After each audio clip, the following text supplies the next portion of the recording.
I started playing music when I was a teenager.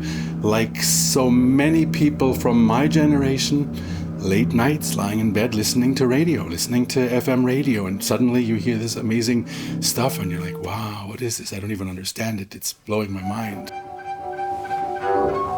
Then you start going to concerts, and the very first concert of jazz music that I went to would have been maybe 1973. It was the Noah Howard Quartet. So it was a fairly quick trajectory from getting a bass and becoming a professional improvising musician, which at that time was a possible thing to do.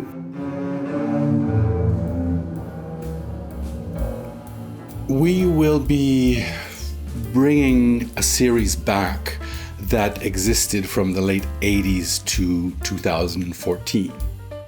We'll have 3 evenings of duos and trios of curated musicians that I put together on these evenings, and it'll be a mix of some of the guests of the festival coming from far away, and some established local musicians, and some of the new up-and-coming local musicians. So we will have people like Peggy Lee, Dylan Vanderscape, Jerry Hemingway will be there, and that's a particularly great thing for me because Jerry was a part of the very first Time Flies in 2001. So we're kind of coming back full circle. And I personally love this concept because it doesn't matter if you're a seasoned improviser or if that is your particular art form or if you come from another genre altogether. I do think that if you're a good musician and you have something to say, you can always make this work. It means an endless amount to me to be part of the 40th anniversary because the Vancouver Jazz Festival changed my perspective.